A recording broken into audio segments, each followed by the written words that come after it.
Ladies and gentlemen, anybody want to tell me just what in another stupid statement on social media? Look, I don't know who this is. Somebody got on social media and they made a post that said, normalize mortgage payers to stop saying they're homeowners. Y'all, a blank blank, are paying rent too. Ladies and gentlemen, I'm sorry. I apologize for saying that this was stupid, but this is one of the most unintelligent statements I've ever heard in my entire life. Look, buddy. Okay.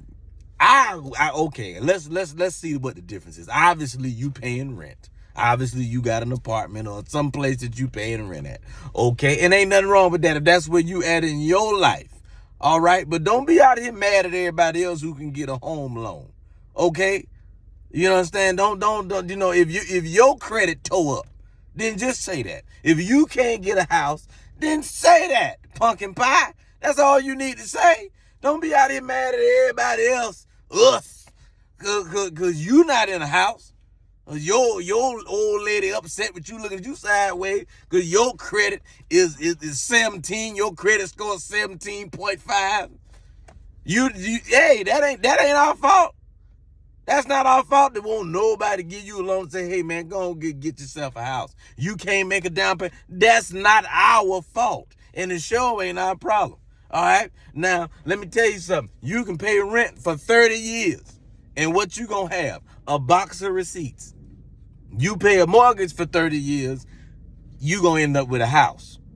You ain't even got to do that. Hell, you could do it. You could do the loan for 15 years. Hell, you could do it in 5. You could pay the loan off early. You could pay it down some, mess around and sell it. See the market go up. You can buy a house for $500,000. The market go up and the value of the house will go up to maybe, let's say, $650,000, $750,000, hell, maybe even $800,000 because the market has creeped up.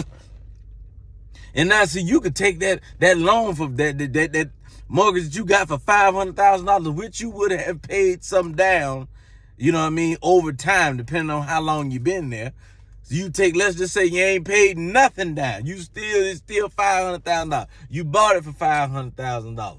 Now, the value of the house done creeped up to $750,000. That's $250,000. You sell a house, pay off the loan, $250,000 right there. You could take $100,000, buy you another house if you so desire, and you still got another $150,000 that you can play with. Can't do that with an apartment. Duh, you can't do that. You can't do that with something that somebody else owns. Not saying that there ain't nothing wrong with that. If that's where your life is, fine. But don't be out here talking fecal matter about people out here who on their way to ownership. Okay? Hush your mouth. Hush your mouth. Einstein.